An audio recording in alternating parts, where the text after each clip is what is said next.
Hey, what's going on? It's Kyle Henderson and Tony Tsoukalas talking about our BamaInsider.com top 40 as we continue to inch closer to number one. Today, we're talking about players 15 through 11, and we start out with the player that a lot of people are really excited to see during the 2020 season, and that's LaBryan Ray at the defensive line position. I mean, last season, he missed the majority of the season with the foot injury. Tony, what should we expect for LaBryan Ray? I mean, he's got to be one of those players that everybody has circled as a breakthrough player this season. Yeah, he was going to be that player before, suffering that season-ending foot injury in week 3. It was definitely somebody we thought was going to be a breakout player. I think also important in this is the leadership he could provide as being a veteran on that defensive line, because remember, they lost Raekwon Davis in the offseason. So it's still going to be – it won't be as inexperienced as it was last year with, 2 freshmen up front, but it's still going to be a young defensive line. And I think having a leader there, a veteran at that position could be, really influential. Yeah, I think when we look at LaBryan Ray, 24 games played in 2019, as you mentioned, he just had 1 sack and only 3 games played. In 2018, he played in all 15 games. So this is a guy who has the most experience on the defensive line, should provide that leadership role. And we've talked about it before. Defensive line coach will be Freddie Roach. So it'll be interesting to see, how he is the veteran along with working with the new defensive line coach. But high expectations, obviously, for LaBryan Ray. Number 14 is Deonte Brown. 6'4", 338 pounds. So much to like about Deonte Brown. And we've seen such a progression in his game throughout the season. Now he's going to be a redshirt senior. Started in 9 games last season. What to expect from Deonte Brown? I mean, people should be really excited that he's coming back to this offensive line. Yeah, you mentioned, we've seen a progression from him. It's really been that really has been the case. I mean, he went from a player that, you were wondering, is he ever going to get his weight under control? Is he going to eat his way out of his future? And he hasn't. He is really, he's toned down. He's a big guy still, but he's gotten that weight under control and he's able to play with it. And boy, he's like a tractor.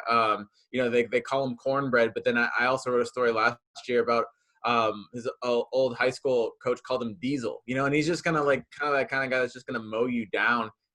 Probably at least one of the best run blockers they have, if not the best run blocker Alabama has. And I think having him at that guard position is really going to be a big weapon in the running game moving forward this season. Yeah, I think you hit the nail on the head. I think he is, in my opinion, he is their best run blocker.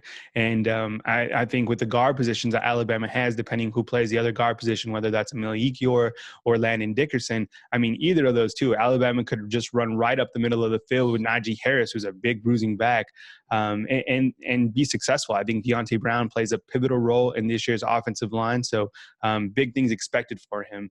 Moving on in our top 40 countdown, Jordan Battle. He's only going to be a sophomore, but played a ton last season, played in 13 games with 4 starts, 30 tackles and 1 interception. This guy came in to play last year as a freshman, did a fantastic job, and should earn the starting position, you would think, going into the 2020 season, right, Tony? Yeah, there's a lot of uncertainty in the secondary, but I think one thing you can count on is that Jordan Battle is going to get a starting spot. At least that's what my projection is. He's a guy that's uber talented. He already played his way into the dime secondary last year, and I think he'll be the regular safety. He'll be one of the every down safeties that Alabama has.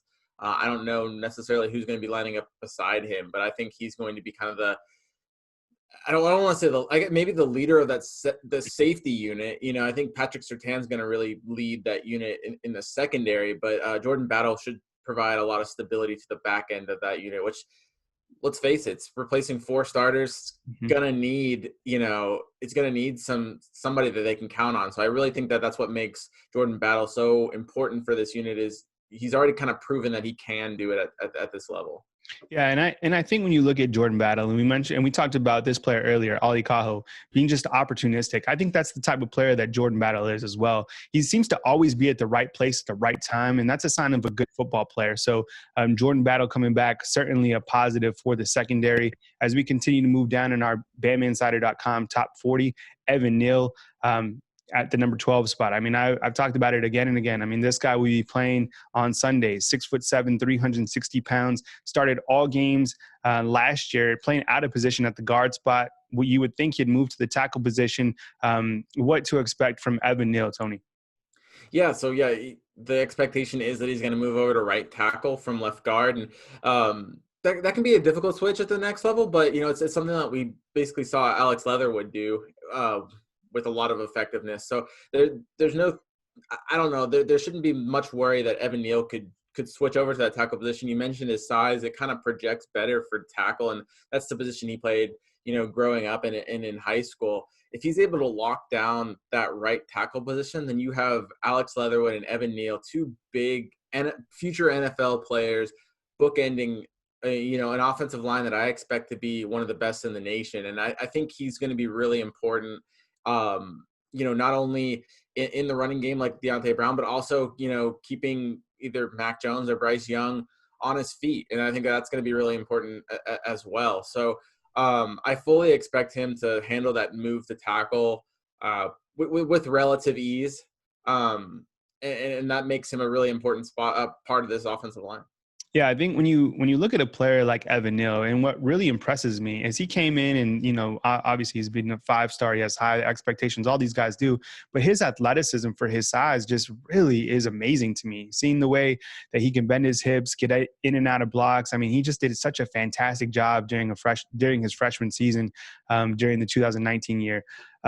Moving on, and this will be the last player that we talk about in this particular segment, is Christian Harris, and he's number 11 in our top 40 countdown. And this is the most impactful players going into this season. 6'2", 244 pounds. He's a sophomore, played in every game last year. He didn't even play. This is what's really interesting to me. He didn't even play inside linebacker at the high school level. And then he gets to Alabama and they're like, hey, you're starting at the inside linebacker position. There was injuries, but talk about Christian Harris and just what you expect from him coming into this season. The reason why I have Christian Harris at 11 is because first of all, I was impressed with him last year. Sure, there was some growing pains, but he really impressed me last year with his athleticism, and you can really see it there with him in terms of potential. But the thing that excites me is him playing alongside Dylan Moses, because I think that's going to help that maturation process tremendously. I think that, you look at Christian Harris, and I think, you're really going to see him reach his top potential a lot faster now that he's playing alongside Dylan. Because if there's a question or if there's anything, that he needs to know out there on the field, he's got like that safety net to turn to. Last offseason we talked to Dylan Moses, and he kind of talked about doing that with Mac Wilson and kind of learning off of Mac Wilson on the job. And I think, granted, Christian Harris, he learned a lot last year on his own, playing, kind of getting thrown into the fire. But now he's going to get to learn even more because he'll be on the field. He'll get to kind of shadow almost Dylan Moses. I think it's going to be really influential. Yeah, all those guys are certainly going to gain so much from Dylan Moses. And I think it's interesting that you have two inside linebackers, at least projected to start, that are both from Louisiana, right? Both from the Baton Rouge area with Dylan Moses and Christian Harris. So that's pretty interesting. But as Tony said, Christian Harris should play a vital role to this defense. And there's a lot of, uncertainties about the defensive side. But I think with the experience that Dylan Moses brings back should bode very well for Alabama and all those other inside linebackers, because now they have someone to learn from. Thank you so much for following our Top 40 Countdown. We'll continue this series right here on our YouTube channel, and of course to read all the content back at BamaInsider.com. We appreciate you liking and subscribing to our content. We'll catch you next video series. For Tony Tsoukalos and Kyle Henderson, we'll catch you next time.